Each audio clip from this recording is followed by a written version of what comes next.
नमस्कार साथियों, स्वागत है आपका हमारे YouTube चैनल पे। और आज हम क्या बात करने वाले हैं भाई। डोनाल्ड ट्रंप को लगा है एक जोरदार झटका। क्या झटका लगा है? अमेरिका का जो सुप्रीम कोर्ट होता है उसमें एक फैसला लिया गया है। फैसले में यह बताया गया है कि भाई जो डोनाल्ड ट्रंप पिछले 1 साल से टैरिफ किंग बने हुए थे और पूरी दुनिया में जिस भी देश से उनको प्रॉब्लम था उस पर टैरिफ लगा रहे हैं। इसके रिलेटेड जो फैसला आया है वो मैं आपको डिटेल में बताऊंगा। लेकिन भाई ये शॉकिंग न्यूज़ है और इसका मैं एंटिसिपेट नहीं कर पाया था कि ये हो सकता है। मुझे लगा कि सुप्रीम कोर्ट के जो जज हैं वो रिपब्लिकन पार्टी से अलाई हैं, उसके बावजूद भी उन लोगों ने ये फैसला, टोटल 9 जज होते हैं उसमें से 3 जज इस टैरिफ के समर्थन में थे और 6 जज इसके खिलाफ थे। और फैसला ये लिया गया है कि डोनाल्ड ट्रंप जिस कानून के तहत और जिस बिल के तहत इस टैरिफ को लगा रहे हैं वो इलीगल है। इसका मतलब क्या है? भारत पर जो पिछले साल से लगा हुआ 50% का टैरिफ, 25% रसिया वाला था, चलो उसको हटा देते हैं, जो 25% का टैरिफ है वो खत्म हो जाएगा। तो हमारे और आपके लिए बुरी खबर यह है कि ऐसा कुछ भी नहीं होने वाला है। सुप्रीम कोर्ट ने जो फैसला लिया है उसने ये बताया है कि जिस कानून के तहत ट्रंप ने ये फैसला लिया है वो सही नहीं है। अगर उनको ये करना है उसी के तहत, तो जो अमेरिका का कांग्रेस होता है, अमेरिका में कांग्रेस पार्टी नहीं है, कांग्रेस एक इंस्टीट्यूशन का नाम है।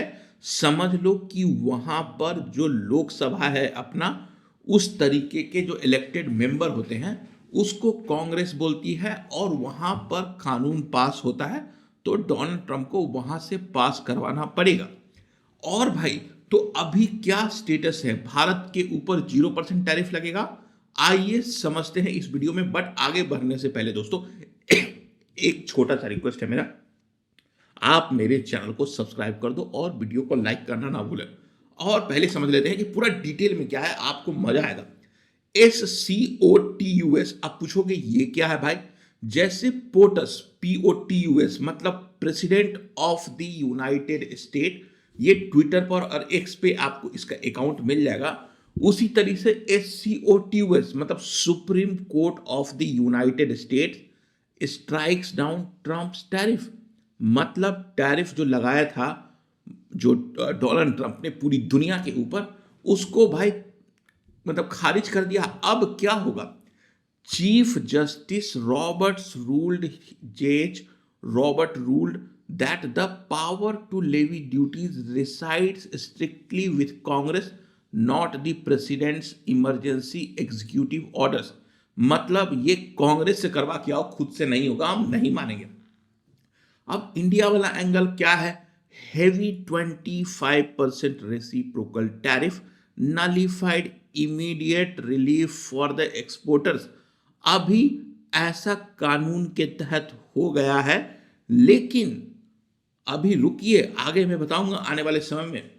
Massive constitutional crisis, separation of power, मतलब ये तो यही बताता है कि भाई डोनाल्ड ट्रंप राजा नहीं है। अब आने वाले समय में वो क्या करते हैं।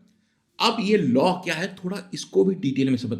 The 1977 law that broke global trade, की statistics, the international emergency economic power act of 1977 was the sole legal foundation of Trump's multi-billion-dollar reciprocal tariff। Context क्या है? Originally designed to let president block financial transaction of hostile foreign entities during war and severe national security threats। तो ये वाला जो कानून है 1977 का था, उसको मतलब एक इमरजेंसी कानून था, उसको भाई इसने मतलब पूरे दुनिया पर लगा दिया था। इसी का इंटरप्रिटेशन वहां की जो सुप्रीम कोर्ट है उसने दिया। The courts stance and Trump's weaponisation, the supreme court clarified the statute does not authorize the president to impose tariffs in response to the trade deficit. मतलब ये कानून का उल्लंघन है। ट्रेड डेफिसिट को कम करने के लिए आप इसका प्रयोग नहीं कर सकते हो। डोनाल्ड ट्रंप ने बोला कि सारी दुनिया के जितने भी देश हैं उसके साथ जो हम व्यापार करते हैं, दो चार देशों को छोड़ दिया जाए तो सभी के साथ अमेरिका का ट्रेड डेफिसिट है और वो उसको कम करना चाहते हैं। Global impact and future chaos India was targeted under this exact act. सिर्फ इंडिया ही नहीं, पूरी दुनिया इसमें टारगेट हुआ था। अब आ जाते हैं कि अभी करंट स्टेटस क्या है। Who gets the 130 billion dollar back? मतलब क्या इसके बाद जो 130 बिलियन डॉलर डोनाल्ड ट्रंप ने जो टैरिफ लगाकर कमाया है उसका क्या होगा? The US treasury has already collected estimated 130 to 175 billion dollar tariff under the now illegal IEEPA. अब क्या हो? Because the supreme court declare the collection unconstitutional, importers are legally entitled to demand their money. मतलब जिसने भी ये tax दिया है, मतलब टैक्स कौन दे रहा था? कि जो इंपोर्ट कर रहे थे भारत से उनको देना पड़ रहा था, तो वो लीगली अब इसको पैसा मांग सकते हैं। The legal basis, direct quote, the experts note the ruling raises the prospect that the administration may have to refund. अब तो ये बहुत बड़ी बात होगा कि भाई डोनाल्ड ट्रंप को ये देखना पड़ेगा। इम्पैक्ट क्या होगा? Indian exporters are and their US importing partners could potentially reclaims billion injection unexpected. But ये होने वाला नहीं है। मैं आपको ये भी बता देता हूं क्यों, ये पूरे बताऊंगा। अब क्या है? अब जो डोनाल्ड ट्रंप ने एक फैसला लिया है, द 150 डे काउंटर अटैक। ये क्या है? Trump invoke section 122 of the trade act of 1974 to slap a brand new 10% global tariff on all imports. अब क्या है कि अभी जो टैरिफ लगा रखा था उन्होंने, जैसे कि भारत पर 25% और अन्य देशों पर जिसका जिसका जिस तरह था, वो खत्म हो गया। लेकिन भाई डोनाल्ड ट्रंप को जो सुप्रीम कोर्ट ने फैसला दिया है उसके बाद और भी तरीका है। सेक्शन 122 वहां की जो एक धारा होती है उसके तहत अब जितने भी देश हैं सब पर 10% का टैरिफ लगेगा और ये 150 दिन तक के लिए है। तो डोनाल्ड ट्रंप के पास इनफ टाइम है कि ये तो या तो इसको कांग्रेस से पास करवा ले, इवेंचुअली वही होगा, या फिर कोई नया कानून बना ले। और there are multiple legal thing that a government of America can do. तो इस पर्टिकुलर फैसले से मुझे नहीं लगता कि डोनाल्ड ट्रंप की सरकार को रत्ती भर भी नुकसान होने वाला है। Trump's emergency action court and reasoning. Trump declared today I will sign an order to impose 10% global tariff. तो अब क्या है कि भारत पर 25% है, पूरी दुनिया पर सिर्फ और सिर्फ 10% का टैरिफ लगेगा। This temporary provision explicitly allows the president to apply an emergency 15% surcharge for exactly 155 days, 50 days without asking Congress. मतलब भारत को मतलब कुछ भी फायदा होने वाला नहीं है और इससे कुछ नुकसान नहीं होगा। ये एक सेटबैक है डोनाल्ड ट्रंप की सरकार के लिए, बट उनके पास बहुत सारा फायदा है। अब आ जाते हैं the India deal is on. अब क्या है कि जो इस तरीके का डील भारत के साथ होने वाला था वो अभी भी ऑन है, क्योंकि डोनाल्ड ट्रंप की सरकार अभी भी अमेरिका में पावरफुल है। मिड टर्म का इलेक्शन जो नवंबर में होने वाला उसके बाद शायद कमजोर हो सके, लेकिन अभी के लिए फिलहाल वो मजबूत है, तो इसका कोई असर नहीं होने वाला। तो जो भारत और अमेरिका के बीच जो एक ऑन प्रिंसिपल एक डील साइन हुई थी जिसमें 18% का जो रेसिप्रोकल टैरिफ है, मतलब भारत से जो भी सामान अमेरिका जा रहा उस पर 18% लगेगा और अमेरिका से जो सामान भारत आएगा उस पर 0% टैरिफ लगेगा। ये मोटा मोटी एक डील होने वाला था, वो ऑलरेडी है। Despite the supreme court wiping out the baseline rules, the specially negotiated 18% reciprocal tariff agreement with India remain intact. अभी क्या है कि भाई हमें नहीं पता कि वहां पर क्या होने वाला है, तो अभी के लिए फिलहाल ये डील साइन हुआ नहीं है, लेकिन ये हो जाएगा। White House confirmation, the White House confirm to reporters that regarding the bilateral agreement the India deal is on, मतलब अभी इसमें कोई रुकावट नहीं है और सुप्रीम कोर्ट का जो फैसला है अन्य कानूनों के तहत डोनाल्ड ट्रंप उसको धो देंगे, ऐसे मतलब आप समझ लो। Bilateral trade agreement supersede general emergency tariffs. Both nations committed to specific market access terms. तो ये जो बायलेटरल ट्रेड हो रहा है ना, वो तो हो ही जाएगा और एनीवे इससे टैरिफ का कोई लेना देना नहीं है। डोनाल्ड ट्रंप ने ये डाल दिया है तो डाल दिया है। India's advantage and the new confusion benefit. India successfully insulated its critical sectors while the rest of the world scrambles. New Delhi retains a predictable negotiated 18% ceiling. तो अपने को तो फायदा ही है। Future complication, the new 10% section 122 tariff complicates the math, requiring diplomatic clarification on whether the 18% is inclusive और additional. अभी के लिए फिलहाल जो टैरिफ है सेक्शन 122 के तहत वो पूरे दुनिया में 10% है हर देशों का जिससे भी अमेरिका का व्यापार होता है। तो ये थोड़ा क्लेरिफाई करना बनता है। बट अभी के लिए वो आने वाले मंडे या ट्यूसडे को डोनाल्ड ट्रंप की सरकार कोई अपने जिन से कोई और निशाना निकाल करके फिर से वही बैक टू पवेलियन जो उनका टैरिफ रेट है वो लगा करके रखेगी। Modi is a great gentleman. Trump's praise and alpha dynamics. During his press conference, Trump specifically praised Prime Minister Narendra Modi's negotiating skill.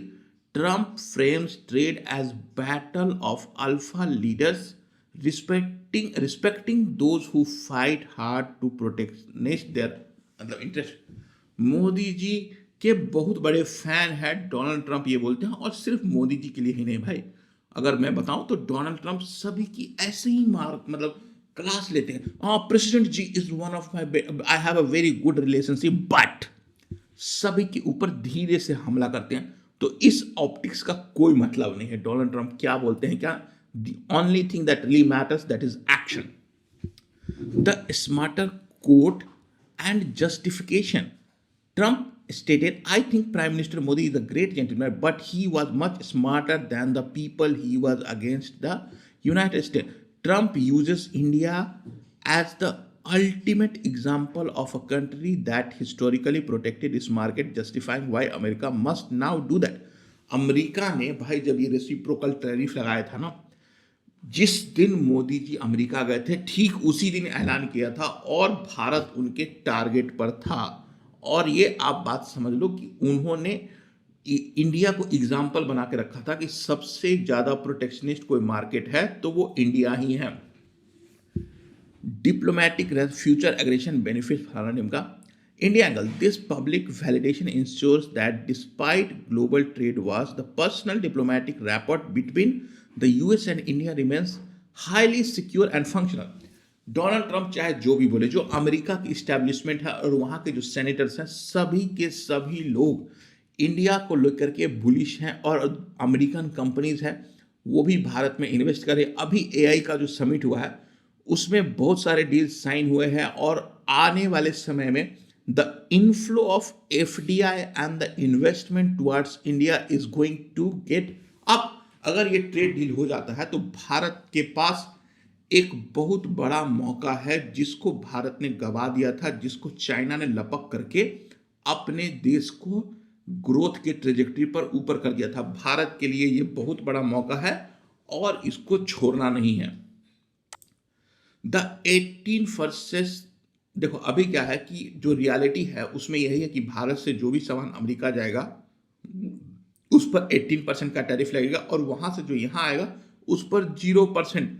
The under the new framework India exports faces 18% duty while the US exports to India will essentially face 0 duties and agreed items। इसमें agriculture नहीं है।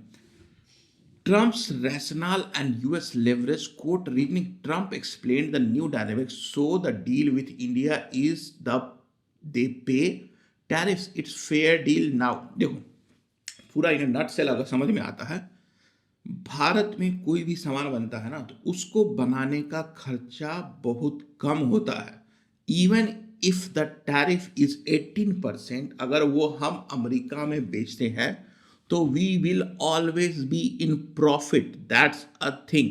Reason इसलिए बता रहा हूं कि जो अपना कंपटीशन में चाइना, वियतनाम और अन्य देश है जो एशिया में है, वहां पर कैपिटा इनकम बहुत कम है, तो जो लेबर चार्जेज है वो बहुत कम होता है। तो भारत के लिए 18% दे करके भी कोई भी सामान वो सस्ता ही पड़ेगा, क्योंकि जो अदर कंट्री है, चाहे मैक्सिको, कनाडा, जो वहाँ पर बनता है वो सामान रिलेटिवली महंगा होगा। और जो अमेरिका से भारत आएगा सामान 0% टैरिफ वाली बात, तो अमेरिका बनाता ही क्या है भाई? हेवी इंडस्ट्री इक्विपमेंट जो इंडिया में है ही नहीं, और वो नेसेसिटी है। तो इससे भाई विन विन सिचुएशन है। इसमें यह नहीं देखना चाहिए कि 18% वर्सेस 0% टैरिफ। हम लोगों को तब फायदा होता कि भाई अमेरिका और भारत एक ही लेवल, लेकिन अमेरिका तो सुपर पावर है, तो उनके साथ व्यापार करना, देखो भारत को अमेरिका की ज्यादा जरूरत है अभी के कॉन्टेक्स्ट में, अमेरिका को नहीं, क्योंकि अमेरिका के साथ हम लोग सिर्फ 140 बिलियन डॉलर का ही ट्रेड करते हैं, तो उनके पास 140 बिलियन डॉलर नहीं करोगे तो वो कहीं और से ले लेंगे। उनको कोई मतलब थोड़ा भी फर्क नहीं पड़ता है। तो वी आर, जो अपने को डील मिली है वो बहुत अच्छी डील मिली है। अगर हम अभी करंट कॉन्टेक्स्ट की बात करें तो Trump's remaining arsenal, the untouched tariffs and legal basis, the Supreme Court ruling explicitly left tariffs under Section 232 and 301 untouched and fully active. These are older specific laws for national securities or IP theft, which the court recognized as legally delegated power, unlike IEPF. तो मैंने जैसा कि आपको बताया, ये जो supreme court का फैसला है सिर्फ एक सेक्शन को लेकर के आया था, और ट्रंप के आर्सेनल में बहुत सारा है। अब सवाल ये उठता है कि ट्रंप किसका यूज करना चाहते हैं। Trump's confirmation India's pain. Trump confirmed effective immediately all the national security tariffs under Section 232 and existing Section 301 tariffs remain in place. मतलब Indian steel and aluminum export to the US will not see any relief. America ने क्या है कि Indian steels पर और पूरी दुनिया के स्टील पर जो टैरिफ लगाया था उसको कुछ नहीं होगा, उसमें कोई फायदा नहीं होने वाला है। तो that's not a good sign for India itself. मतलब उससे कोई फर्क ही नहीं पड़ रहा, क्योंकि वो दूसरे कानून के तहत लगाया गया है और वो एज इट इज रहेगा। Future aggression recreating the blanket. This steel and aluminum export to US will not see any relief. जैसा कि मैंने बता दिया, इसमें कोई हमें वो छुटकारा नहीं मिलने वाला है। They remain firmly investigation against alleged heavy aggressive recreate the blanket tariff. चलो, Trump's trade team will immediately launch dozens of new aggressive Section 301 investigation against allies. अब क्या है कि भाई अब इन सब चीज़ों का कारण है कि भाई ट्रंप को जो अपना इमेज है वो बचाना पड़ेगा, तो वो इस सब का प्रयोग करके इमीडिएटली कोई ना कोई एक्शन और प्लान तो बना ही रहेगा। The world reacts to the pivot, market crash and renewed trade war. Emerging market currencies spiked briefly, then crashed after 10% Section 122 tariff.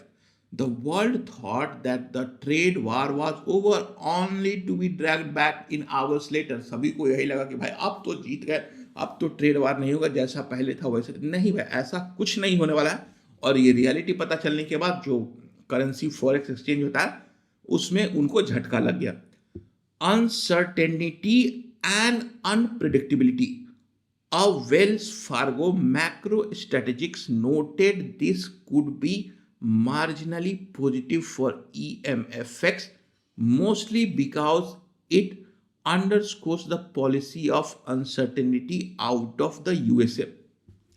इसका कोई मतलब नहीं होने वाला भाई। वहां जो वेल्स फार्गो है उसने बताया कि भाई इससे कोई फर्क नहीं पड़ता और जैसा था वैसे ही रहेगा। Reasoning: global market despite unpredictability, supply chains cannot plan when US import laws change dynamically. Twice in a single day. Global market को भी थोड़ा बहुत मतलब अनप्रेडिक्टेबिलिटी है। तो अब इसको मंडे तक क्या करते हैं डोनाल्ड ट्रंप को देखना पड़ेगा। भारत के एंगल से हम लोग बात करते हैं। As chaos engulfs Chinese and Mexican supply chains, global corporation will further accelerate their China plus one strategy, directly funneling investment to India। देखो, चाहे कुछ भी हो जाए, चाइना को टारगेट करने के लिए अमेरिका के पास सिर्फ एक ही देश है, दैट इज इंडिया, जो कि उसके स्केल को कंपीट कर सकता है। समझ गए। Future complication, expect retaliatory tariff from the EU and China sparking a secondary global trade war. अब इससे कोई फर्क नहीं पड़ता है कि भाई क्या होने वाला है। Who really page the tariff. देखो, अब जो भी टैरिफ है, अगर इस पूरे समरी को देखा जाए तो कौन पे कर रहा है? अमेरिकन कंपनीज ही टैरिफ पे कर रही हैं, क्योंकि भारत से अगर कोई सामान इंपोर्ट कर रहा है तो कौन कर रहा है? अमेरिकन कंपनीज कर रही है, और अमेरिकन कंपनीज को वो पैसा देना पड़ता है। That's what the reality is. और इस बात को समझना पड़ेगा। American business groups argue the burden would be felt both directly at retail and indirectly via higher business cost. अब जो भी है, एक साल से ये टैरिफ लगा हुआ है, तो वहाँ की जो भी कंपनी है उनको फायदा भी हो रहा है, और उनकी इकोनॉमी और डेफिसिट के बारे में जो बात किया जा रहा था वो अभी तक दिख नहीं रहा है। डेफिसिट और बढ़ रहा है दोस्तों। Indian exporters maintain profit margins but higher self prices in the US। अब ये जो टैरिफ लगा है ना, इसमें इंडिया से जो गुड्स जाते हैं, इलेक्ट्रॉनिक्स हो गया और साथ ही साथ जो फार्मा, इन दोनों को एग्जेम्प्ट कर रखा है डोनाल्ड ट्रंप की सरकार ने। तो उतना बुरा असर नहीं है। टेक्सटाइल है जिस पर थोड़ा असर पड़ने वाला है, जेम्स एंड ज्वेलरी, जो अपने देश में है। द 150-day टिकिंग क्लॉक, अभी जो टेम्पोररी चीज हुआ है, the Trump's new sanction 122 tariff legally expires in exactly 150 days। Any extension requires a formal vote and approval from the US Congress। तो अब ये जो है ना 150 दिन के लिए ये चल गया है लीगल बैटल। तो देखना होगा कि क्या वो कांग्रेस में जाते हैं और इसको मतलब अमेंड करवाते हैं कि नहीं करवाते हैं, या कोई और दूसरा रास्ता लेकर के आता है। नेशनल सिक्योरिटी के नाम पे बहुत सारी चीजें होती हैं जो वो इन्वोक कर सकते हैं, और वो करेंगे। The Supreme Court has successfully forced Trump to govern through the legislative branch, stripping his ability to act as an economic dictator। America में बहुत अच्छी बात यही है कि इसी सब चीज़ों को रोकने के लिए वो वहाँ पर जो बैलेंस ऑफ पावर है ना, प्रेसिडेंट का काम अलग है और कांग्रेस का काम अलग है, और उन दोनों को बताया गया है, लेकिन डोनाल्ड ट्रंप ने उसको बाईपास करने का प्रयास किया। तो अब देखते हैं कि आने वाले समय में क्या होता है। क्या कांग्रेस में जाते हैं डोनाल्ड ट्रंप या नहीं जाते हैं। The strategy and motivation, Treasury Secretary Scott Bessent, the adjustment process began. We will do everything possible to take in even more money। अब बोल रहे हैं कि भाई और भी पैसा लेने के लिए हम लोग और भी एक्शन लेंगे, और वो लेंगे, उनके पास है सारा प्लान, ऑलरेडी उन लोगों ने बना रखा है। Trump now has 5 months to draft a comprehensive permanent global tariff bill and bully both the House and the Senate into passing it। अब ये बिल बना करके सेनेट और जो कांग्रेस दोनों होता है उसमें वो पास करा सकते हैं। India angle, India has exactly 150 days to send massive lobbying delegation to Washington to ensure the final congressional bills permanently exempts Indian IT and pharmaceuticals। अब भारत को भी देखना होगा कि क्या करना है, तो वहां पर अपने जो लॉबी फॉर्म है उसको डालना पड़ेगा, ताकि वहां पर जो कांग्रेस वाले लोग हैं ना, एक एक बंदे, उसको वहां पर इंप्रेस करना पड़ता है, तो वो लॉबी में काम होता है। तो भारत देखता है कि क्या है उसके बेनिफिट में। If Congress refuses to pass the bill due to the inflation fears Trump's entire economy America, मतलब अगर ऐसा हुआ तो डोनाल्ड ट्रंप की सरकार गई दिल लेने, क्योंकि पूरा का पूरा एजेंडा जो है ना डोनाल्ड ट्रंप का इस वाली गवर्नमेंट में सिर्फ और सिर्फ tariff tariff tariff, I am the tariff king, और उसी को ध्वस्त कर दिया जाता है। तो डोनाल्ड ट्रंप के लिए आने वाले समय में बहुत खतरा होगा, और जो भी है वो देखते हैं हम लोग। तो दोस्तों, आप यहां तक पहुंच गए हो तो दोस्तों एक छोटा सा रिक्वेस्ट है, मेरा चैनल को सब्सक्राइब कर दो और वीडियो को लाइक कर दो, और वीडियो देखने के लिए धन्यवाद।